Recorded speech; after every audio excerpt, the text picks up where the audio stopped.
Welcome back to Friday Night Film Noir, and today we're discussing LA Confidential, the great 90s neo-noir classic, starring Danny DeVito, Russell Crowe, Guy Pearce, Kevin Spacey, Kim Basinger, and a wonderful performance from James Cromwell. What a cast, what a picture, and this is absolutely essential viewing for anyone interested in crime, thrillers, or especially the film noir genre.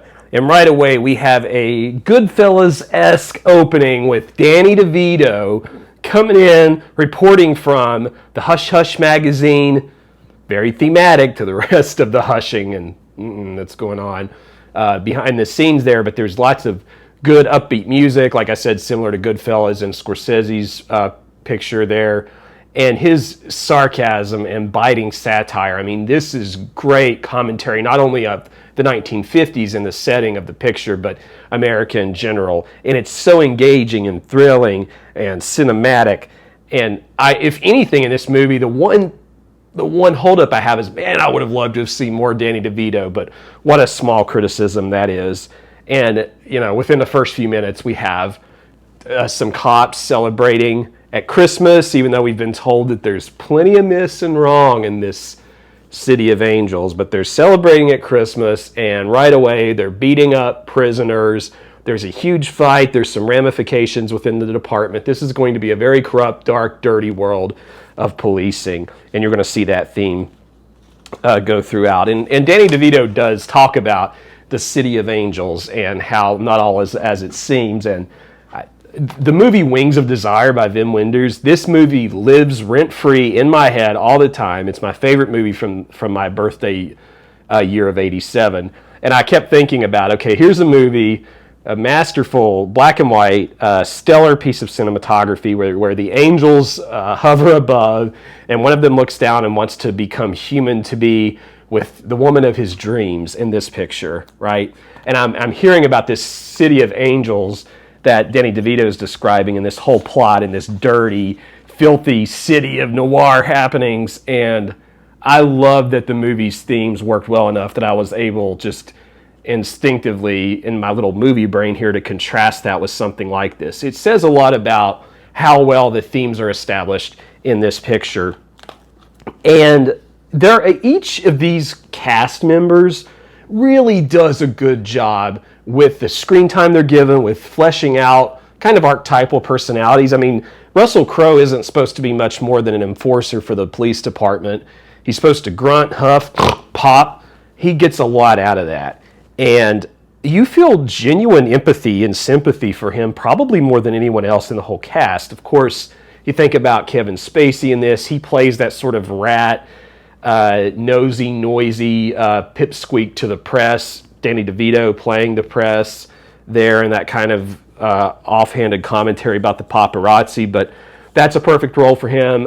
You know, not that far removed from being a pencil pusher in his role in Glengarry Glen Ross in that picture with another great ensemble cast. But you know, you have these great performances from those folks. You have a really good one also from James Cromwell that I mentioned earlier, and I love that actor. He was in one of the American Horror Story seasons. I think he was like the one in the season with the nuns. I forgot to write it down. You know, the second season with the asylum, that guy. Okay, so he's in this, and he is just this gravitational pull of an authoritarian figure who sort of makes everyone rise to his level and stand in his presence as the god of the department. And he obviously has been at it for a long time. He understands the politics. He challenges Guy Pearce's sterile, bleached purity, seemingly bleached purity character. Could you do the dirty work in the department that it might require? So great stuff there. And just Guy Pearce's performance in general. I mean, this is someone who you do see as being like, I'm not getting my hands dirty kind of guy, but as it goes on, you start to question, is that a facade? Is that real? Is it both? We don't know. Is he growing? Is he changing?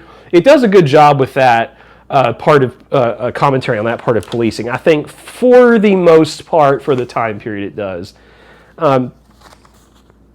There is a good little film noir nod that I wanted to discuss with Kim Basinger's character, who doesn't add a tremendous amount to the story, other than that she is supposed to be in the story. She's an actress who is supposed to be impersonating Veronica Lake, and the great actress from the old black and white pictures. And very early on, you see in her apartment, it's black and white decor, and she is dressed to look as close to Veronica Lake as she can. And then you see a picture of them that she's watching a Veronica Lake movie on a screen, and then she looks at the picture, and the picture looks back at her, and it does this cool effect. And I love that, because before they even said anything in the movie about who this was, I was like, I think that's Veronica Lake, and she's looking, and good stuff. And I love how much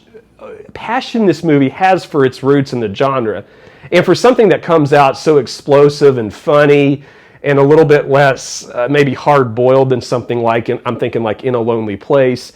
It does do a good job of also flipping that switch and going super dark and seedy and behind the scenes, and with that midnight flavor that we love in film noir. And a few other pictures came to my mind. The actor who played his name was David Strathairn, the actor who played Sid Hatfield in Mate One, the hard-nosed cop. He gets to play a small role in here as one of the corrupt members of the community. And there were parts of this, just the organized crime elements of this, and watching that unfold, that reminded me of something like Pale Flower, another great Japanese new wave picture that's kind of got a noir feel to it. And of course, when I couldn't, Kim Basinger here reminding me of the Roger Rabbit, Who Framed Roger Rabbit movie. I mean, there's so much here that works. And I wanted to talk a little bit about the ending too, without spoiling it, because I didn't expect this ending that uses quite a bit of exposition, where one of the characters explains the events that have happened through the whole picture at the end, to hit the way it does and to wrap up so well. This is a tight, well-written screenplay. There's not a moment wasted for a movie that's over 2 hours. I mean, it's shockingly brief in the way that you feel as a viewer watching it. So definitely check it out if you are someone who enjoys these kinds of movies on the channel. I would say, if you're a, quote, film buff, unquote, this might be the movie to show your friends who maybe typically wouldn't be as much into this kind of thing, which is one of the reasons I wanted to cover it in this series. If you have not checked out other parts of the Friday Night Film Noir series, I've covered quite a few of these now. Please go check more of those out. Let me know in the comments if there's something that you want me to maybe cover. I have more ideas coming. I think I'm going to do, for example, The Third Man soon. I haven't talked about that one. But just let me know. Let's have some conversation back and forth in the comments. I love to hear from viewers. You all give me great ideas, and your support means so much to me. Don't forget to like, comment, and subscribe. And we'll see you next time on Cody in the Cinema.